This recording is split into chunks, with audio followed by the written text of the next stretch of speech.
Schedule came out yesterday. Well, today for me, yesterday for you. And I got some notes that I've been taking, some information on each of the games. So we're going to deep dive into that schedule.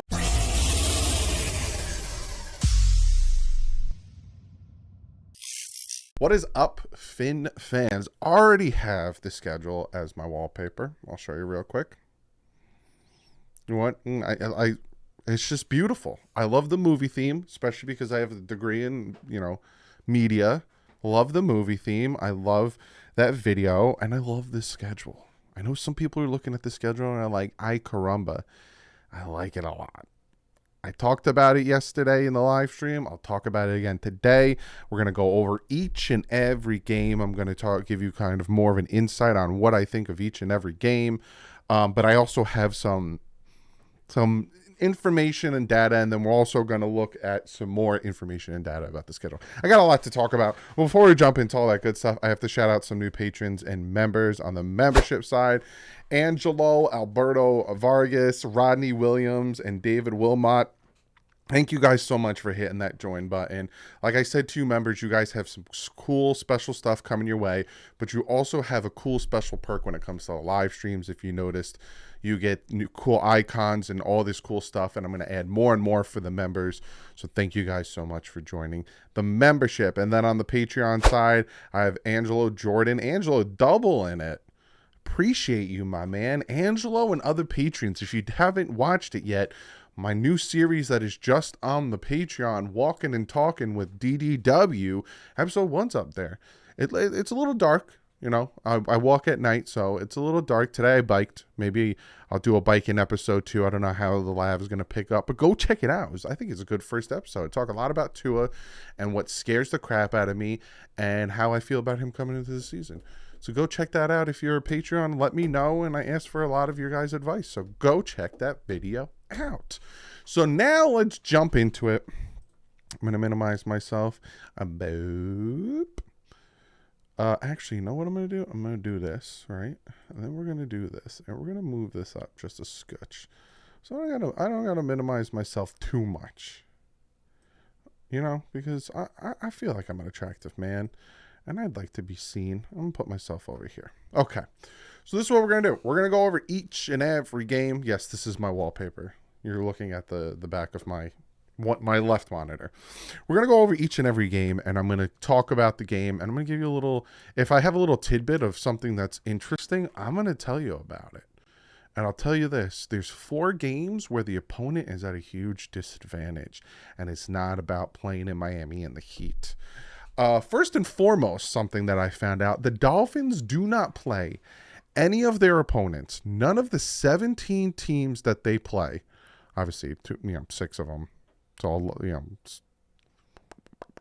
14 teams that they play. But 17 games they play, do the opponents come off a bye. We are facing no team coming off a bye. How crazy is that?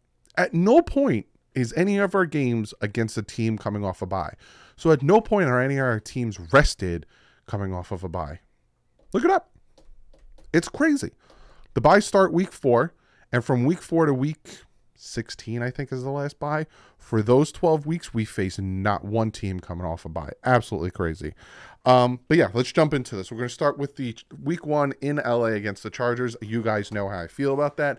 Absolutely love it. The fact that, I think the last preseason game is about 2 weeks before the season starts. So the Dolphins literally can take a week, practice a little bit more, do their thing, and then just head over to LA for an extra week and go play the Chargers. Also, to me, revenge game for Tua.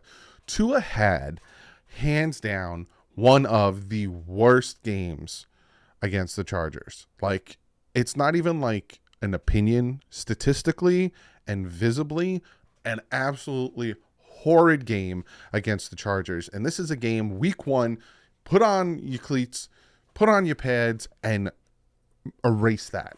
You're 1-1 against the Chargers. You're 1-1 versus Herbert. Erase that. Go out there and light them up. Show them what you could do. Show them that you brushed that off and play at a high level. And I love that that's the week 1 game. I said to you guys, I wanted this game, I wanted the Jets, or I wanted the Chiefs. I wanted it to. I didn't want that cakewalk, right? Not saying the Panthers are a cakewalk or the Titans are a cakewalk or what. I didn't want one of those games to like an easy layup win. I didn't want that. I wanted to come out and prove if we are the Miami Dolphins that had the 6th ranked offense, I think 4th ranked pass offense. So I really do like that game, and like I said, it's to a revenge game. Then week 2, we head to New England. It's a Sunday night game. Get a little bit more time to rest up.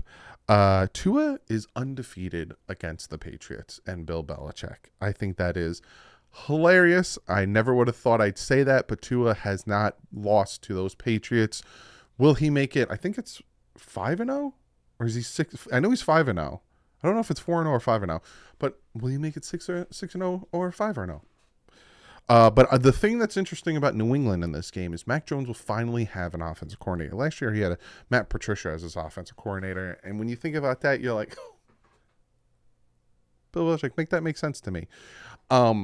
So that's going to be an interesting game. Then we have the Denver Broncos. We're home for Denver, so we don't have to travel all the way up to Mile High, play there. This also could possibly be a revenge game for Tua. Last time he played against them, Vic Fangio kind of embarrassed him his rookie year. But I will say this, Russell Wilson, have you bounced back? Sean Payton, are you, this is week 3. Normally it takes about 4 weeks to get back in the groove, especially when you're new coach, new system, all that stuff. Not saying Sean Payton is a new coach, but he is with the new team. Are they ready? Are they mentally prepared? Are they there heading from the West Coast-ish? To South Florida, also Vic Fangio revenge game. He's playing the team that fired him, and he honestly felt like he didn't get a fair shot in Denver. He said it himself, dealing with COVID, not having Bradley Chubb, not having Von Miller. Revenge game. I'm pretty sure it's like Adam Gase. I was at that game when Adam Gase faced the Denver Broncos. He went for the onside kick, and we got it, and he was just rubbing it in their face. Wouldn't be surprised if it's a game like that. Then we have the Buffalo Bills. This is turning into the 1990s rivalry between the Dolphins and the Bills. Last season, all 3 games came down to 3 points or less. Actually, I'm happy it's that way now versus the years prior. We were getting, smacked around by Buffalo. Great rivalry. I will say this, though. After this game, week 5, the Buffalo Bills have to travel to London.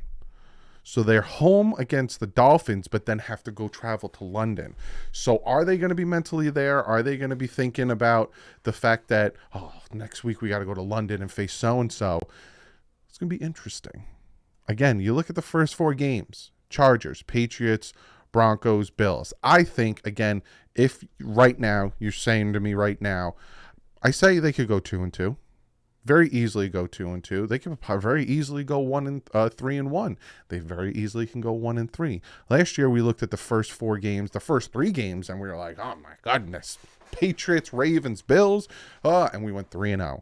So very interesting. Then we have the New York Giants home. I might want to go to this game. I might go to an earlier game. Again, it all depends on my wife and when she gets 2 weeks off after her program's done. So it all depends on when those 2 weeks fall. But Giants game, Dable chose the Giants.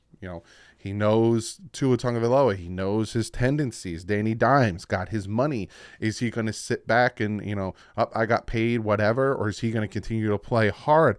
Also, the Giants just played a Monday Night Football game. So they played a Monday Night Football game. They have a shorter week, and they have to travel down to Miami. That's going to take a toll on them as well. So that's big for the Dolphins there. Then we were home, back-to-back home games against the Carolina Panthers. Rookie head coach, rookie quarterback. How's this team going to, do? You don't really have your running back in CMC anymore. How's that defense going to do? You still got Brian Burns. You still got some good players. That's where you're, it's an amalgamation, not really that word, but you don't know what the Panthers are, right? it's going to be interesting to see how they pan out. But by week 6, you kind of know who they are. Are they good or are they bad? And by week 6, this is where you start to know, when you look at the rest of your schedule, how the teams are that you're going to face. Because now you go to Sunday Night Football, you head into Philly, and you're playing the Philadelphia Eagles. And to me, this is going to be a very challenging game. And this is going to show that, to me, this is the game that shows who are the Miami Dolphins. Are they a team that is 3-3 right now going into this game? Are they a team that's 2-4 limping into this game? Or are they a team that's 4-2, 5-1, going into this game, and people are talking about, good thing this is a Sunday night game. You got Tua versus Jalen Hurts. You got two high-powered offenses and two very good defenses. This could be a Super Bowl preview. Is that the game, or is this a game where we're going to get mollywopped, right? To me, this is the benchmark. This is where we find out what team we are. Because, on paper right now, Philly's still good. They lost some players, but they didn't at the same time. Philly's still good. So at this point, do they have that Super Bowl slump? Are they faltering? Or do they continue and try to get back in there? Then we face New England at home. And the New England Patriots in Miami are 17-41 overall in Miami. That is an absolute horrid record. And they haven't beat the Dolphins in Miami since 2019.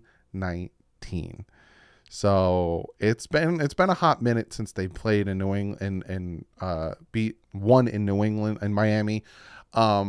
And again, Tua hasn't lost. So at this point, is he continuing on that win streak? Also, what is the team? Again, like I said, at this point, we know what the Dolphins are and we know what everyone else is. So it's going to be very, very interesting.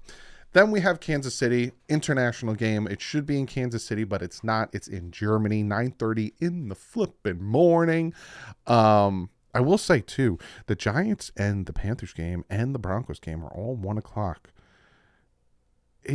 Even if it's October, it's still hot. It's still real hot there. I'll say that. But Kansas City in Germany, equal playing ground for both teams, except they played in Denver in week 8. The Kansas City Chiefs were in Denver week 8. So they're going to have to go to Denver, play them, come home, pack up, and head to Germany. I think that's going to mess with Kansas City. Again, we look at these games. You got to look at, external factors. And that one with Denver, with Kansas City having to play in Denver week 8, then head to Germany to face the Dolphins, it's going to be a hard one. And then we have the bye week. Love the bye week where it is. Absolutely love it. It splits the season down the middle. You got 9 games and then you got 8 games. Absolutely love where our bye week is. This is the second year in a row, week 10 bye week. Love it. If we can go into this game 8-3 like we were last time, I'd be happy. I would prefer 11-0 like we should have been, but I love the bye week. Then we're facing the Las Vegas Raiders at home, so they have to fly from the West Coast all the way over at a 1 o'clock game. Again, even in November, this is the game I'm trying to go to. Again, it depends on my wife and if she has off. It's still going to be hot. It's still going to be hot even in November. November 19th, it's still going to be hot. But what's going on with Josh McDaniels? Does he right the ship? Is Jimmy Garoppolo playing good for him? They had that stint in New England where they played with each other. Pause on that. How are they going to pan out? They don't have Waller anymore. They do have Devontae Adams, but we have our corners. How are the teams playing? Interesting game. Then week 12 is the first time we will be playing the New York Jets, led by Aaron Rodgers, 3 o'clock on Black Friday. So we get a short week, but then we get a long week to face Washington, right? It's a little bit of a negative, but then a positive. Plus, we're home against the Raiders, which is a plus. Who's Aaron Rodgers at this point? Is he the Aaron Rodgers of the back-to-back MVP season, or is he the Aaron Rodgers that he was 90% mentally ready to retire? Is this Jets, the Jets that we should fear, or is this the Jets that is the same old Jets and Aaron Rodgers is faltering and the team made a huge mistake? At this point, we will know. And then, like I said, we got 9 days until we have to head to Washington. So we come home, we get to relax for a little bit. Then we get to head to Washington to take on the Commanders. And again, with the Commanders, it's like, who's their quarterback? At this point, you'll know. Are they vying for the number one pick? Or what are they doing? Because if they're vying for the number one pick, then Ron Rivera might be out by this point. Or they say to him, listen, get Caleb Williams, whatever. So what's going on with Washington at this point? Other than that, outside of that, they have really good receivers and their defense is still pretty decent. But what's going on there? Then we head home, Monday Night Football. So again, you got to look at it this way, guys. It's a short week here. From here to here, it's a short week. Then it's a long week, 9 days.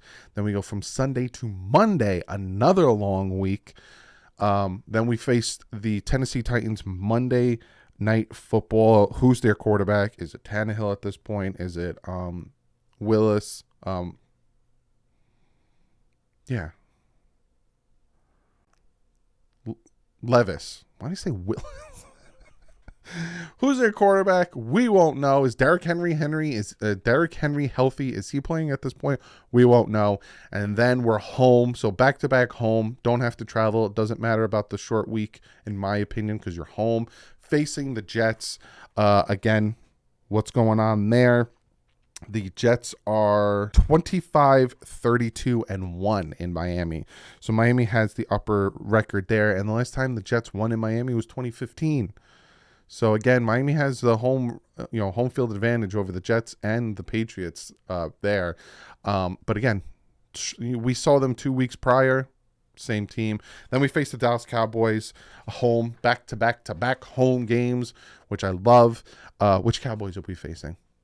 Are we facing the Cowboys last year that destroyed the Minnesota Vikings 40-3? Or are we facing the Cowboys who got destroyed by the Green Bay Packers, got destroyed by the Jaguars, putting up 40 points on them? Which Cowboys are we facing?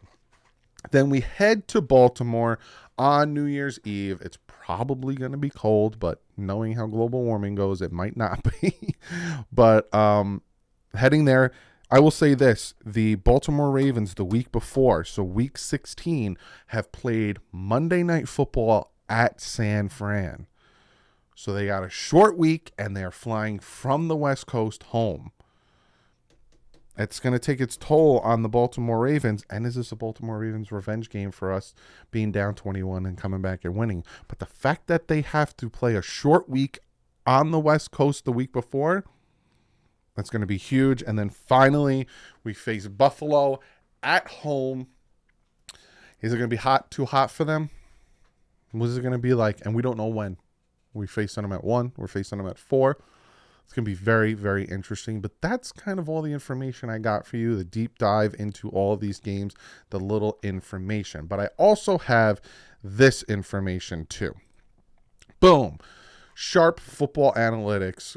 Warren Sharp, follow him on Twitter. Fantastic guy. Let me move myself over so you guys can see what I'm reading. So he went through the schedule and he got all this information. Strength of schedule. You can see the Dolphins have the 5th hardest. The hardest is the New England Patriots. They, involved travel and all that stuff. The Dolphins have the 5th hardest. We went from 2nd to 5th. NFL teams with the easiest is obviously the Saints. They got to face each other, if you notice. The Saints, Falcons, Panthers, Colts, and the Chicago Bears. The hardest is New England, Buffalo, Kansas City, Raiders, and Miami Dolphins. Then we keep scrolling. It says, note on back-to-back road games since 2015, road games off of a home game, 44 win percentage, 52.6 cover. Road teams off of road games lost more, excluding 2020 no crowds. Easiest schedule for the first 6 weeks. You got the Saints, Eagles, Bengals, Falcons, 49ers, Bears, Ravens, Colts, Lions, Cowboys. Dolphins are middle of the pack. It's not easy. It's not hard. First 6 weeks. Again, he takes into consideration traveling. And then toughest schedules the first 6 weeks. Again, Dolphins not there. Middle of the pack. Middle of the pack. It's not too hard, not too easy. This is what I found interesting. Miami has a really interesting schedule. Through week 14, toughest opponents are on the road. Then they come home to play weaker opponents. Miami ranks first ATS team at home since 2020, 17-8, but are 11-14 on the road. So up to week 14, our away schedule is against tough opponents, is what he's saying, and our home games are against easy opponents. And then the second half of the season, home against three hard opponents. But that's as of right now, so we'll see how that all pans out. From November 1st onward, no one plays a more difficult schedule than the Buffalo Bills. Look at that. That's crazy. Dolphins play a pretty difficult schedule from November 1st onward. They're fourth. Games favored per DraftKings. Dolphins have 11 games favored by DraftKings. So that means, if they win the games they're favored, they'll win 11 games. So they'll go 11-6. Most primetime games, Buffalo has 6. 6 is Kansas City, Chargers, Buffalo, Dallas. I don't know why Dallas has 6. Fewest, the Miami Dolphins have 3, but again, they're not counting Black Friday and they're not counting the international game. So they have 2 Sunday nights and a Monday night, but technically they have 5 games, or they'll be nationally televised. These teams with 3 straight home games, no buys. Dolphins from week 14 to 16. Teams with 3 straight road games, no buys.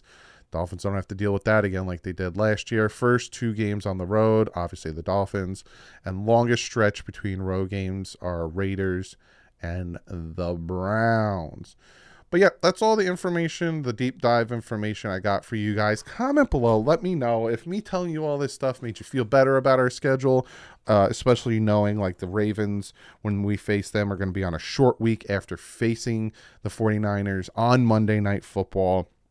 So it's short week. Same thing with Kansas City having to go to Germany after playing in Denver. There's a bunch of different games. Buffalo having to go over to England after our game, and the Giants playing Monday Night Football beforehand. Short week. Comment below. Let me know, and I'll see you guys in the next one. Like usual, stay classy. Fans out.